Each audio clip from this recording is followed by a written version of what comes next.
This video is part 2 of a 2-part series of money wins and money mistakes that we made in our 20s. So if you haven't watched part 1 of the money wins, make sure you watch that video now because we're starting with the positive here. But today we're getting a little negative. So make sure you go watch the positive first because today is going to be a little bit of negative as I share 5 money mistakes we made in our 20s.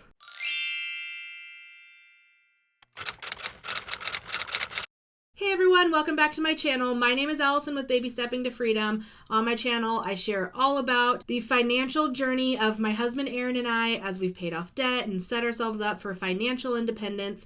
And I give you tips and tricks to help you along the way. If that sounds like something you might be interested in, make sure you scroll down, press the red subscribe button so you don't miss anything coming soon. So as I mentioned in my last video about our money wins, this year I turned 30, and that has really made me reflect on the period of time from 20 to 29 of the last decade and the things that we've done and that we've accomplished together. Aaron and I have been together through our 20s. I was 18 when we first started dating. He was 20, and so we really have we did our 20s together, and a lot of the mistakes and wins that we did as a team. So although the beginning of our 20s, we were still early in our relationship and a lot of those were independent decisions, they were also influenced by one person or the other. So that is an interesting factor in this. And then the end of our 20s, we did together. That was a big time in our life as we, started our debt-free journey and accomplished a lot. But the 20s were a good and bad time for us. So we're getting a little negative here, and I'm going to share 5 money mistakes that we made in our 20s. So number 1 is there's kind of like a funny backstory to this. So as I was planning this video and talking to Aaron about these things, because pretty much every video I post on YouTube, I plan with Aaron and I talk through these things. Even though he's not on the videos, just know that he's pretty much influenced every single one of them. But as I was planning for this, we were talking about cars that we have financed. And I was like, I feel like we financed a lot of cars. How many cars did we finance in our 20s? So we started counting the cars. We financed 4 cars in our 20s. 3 of those were financed by Aaron. Only one of them we financed together. I didn't have a financed car before the last one that we financed together, but 3 of them were Aaron's. And I added up the total of financed cars in our 20s. And in a 10-year period of time, Aaron, financed $78,000 worth of car. We've never added that up before. And these are just like rough numbers. We couldn't remember exactly how much everything was financed for, but it was like an estimated somewhere in this range. Aaron was like, I can't even imagine if I would have just invested that money and done something better with that money than buying cars. The thing about these 4 cars that we financed in our 20s, not at any time was it because we had like a car that we couldn't use, like, oh, we got in a car accident and so now we need to get a new car, or this car died so now we need to get a new car. Every single one of those 4 cars was purchased because we were just tired of the other car.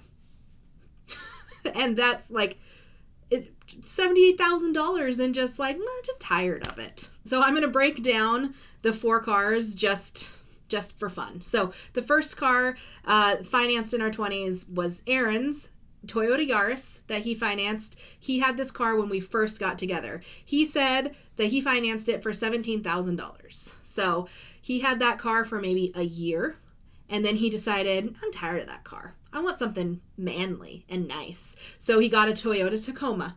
So he had to roll in negative equity to the new loan. So with negative equity in his Tacoma, he financed $26,000 on a brand new Tacoma. Keep in mind, he was a student during this time, but he financed a $26,000 Tacoma. So that is the car that he had for the first 2-3 years of the time that we were together. When we moved out for me to go to grad school, he traded in his Tacoma with negative equity for, wait for it, a Toyota Yaris.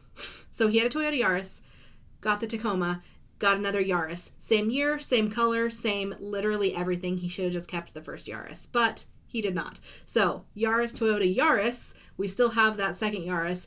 He financed with negative equity from the Tacoma for $12,000. So he financed the car that he had before that was $17,000 the second time for $12,000. So Yaris, Tacoma Yaris. We still drive that Yaris now. It has over 250,000 miles on it, but it is his daily driver still to this day. Finally, the last car that we financed, the last car we will ever finance, was the only car that I ever financed, and it was a 2014 Subaru Forester. We financed in 2004, or maybe it was 2013 Subaru Forester. We financed in 2014 for $23,000. I felt like such a grown-up when I financed a car. And it was the most impulsive decision. We both had cars that ran perfectly fine, and we just drove by a dealership one day and thought, we should go buy a car. So we did. And that topped off our $78,000 of financed cars in a really less than 10-year period of time. What were we thinking? Whew. So other than just really loving to finance cars in our 20s, another big mistake that we did in our 20s was relying on credit cards. We didn't have a budget. We didn't know how much money we had at any given time. We both had multiple credit cards. We can't really remember exactly how many credit cards we had, but it was more than 10 total. Between the two of us, we had more than 10 credit cards, and we just lived on credit cards. We didn't know how much money we had. I have vivid memories of going to get gas and thinking to myself, I don't know how much money I have in my bank account. I could have negative money for all I know. No idea. And I don't feel like looking, so I'll just put it on the credit card. And it was just this habit over and over of, I don't really know, so credit card. I don't really know, so credit card, with no plan of paying it back. And that was just this vicious cycle that we were in constantly. And that was a very long period of time that we lived in that world of relying on the credit card when we didn't know how much money we had. Because of that, we started our debt-free journey with $25,000 worth of credit card debt. I think that's probably the most credit card debt we had at any given time, but I don't really know, because we had some, we'd pay a little bit off, we'd have some more, we'd get a tax refund to pay some off. That was just kind of like the life that we lived, but $25,000 was the only time we really added it up. So number 3 has to do with student loans. I've shared a few times on here that I was fortunate enough to have my college paid for, but Aaron did not, and Aaron had to take out student loans. And when he was thinking about his mistakes that he made in his 20s, he's looking back and realizing how much money he spent when he was a student that he didn't need to spend, because he took out more student loans than he actually needed. He said he probably took out double what he needed to pay for tuition and like school related stuff. But, you know, he financed 2 cars, 3 cars when he was a student.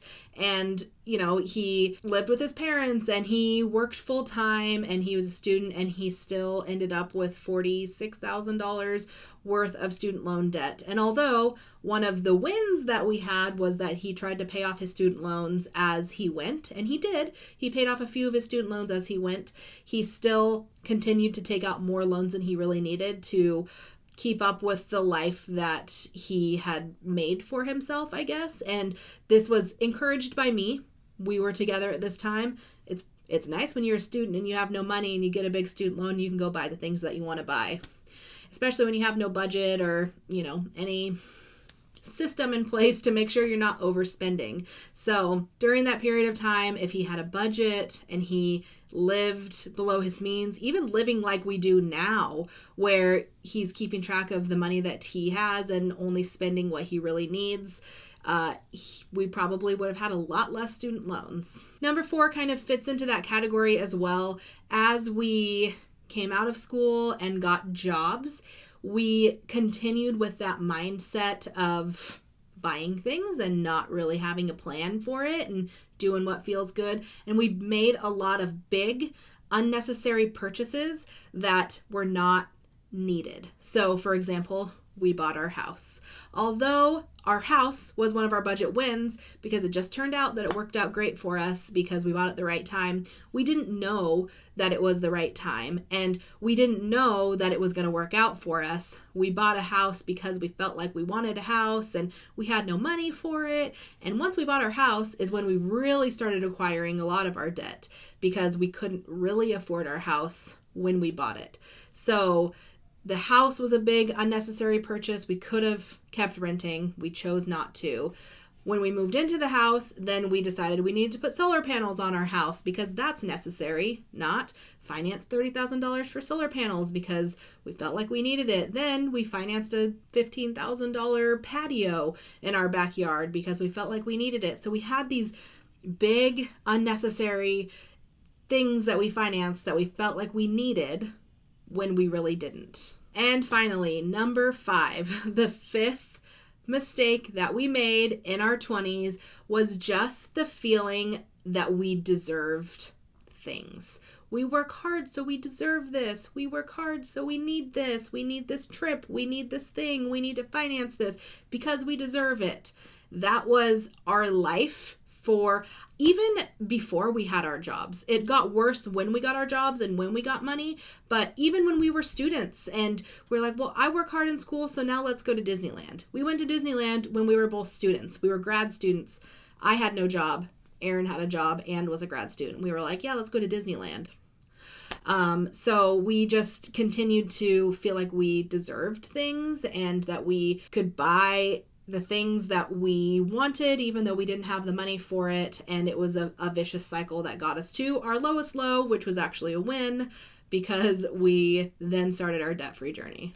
So like I said, this was a negative video. Watch the positive video because we didn't only have mistakes, but we did make a lot of mistakes. Fortunately, those mistakes led us to the path of our debt-free journey that has really set up our future and made huge life changes for us. Let me know down below if you are victim to any of these mistakes that I mentioned, or if you have other mistakes that you made during a period of time in your life that you were making a lot of poor mistakes like we were in our 20s. While you're down there, make sure you press the red subscribe button so you don't miss any upcoming videos. I appreciate you spending this time with me today, and I hope to see you again. Bye!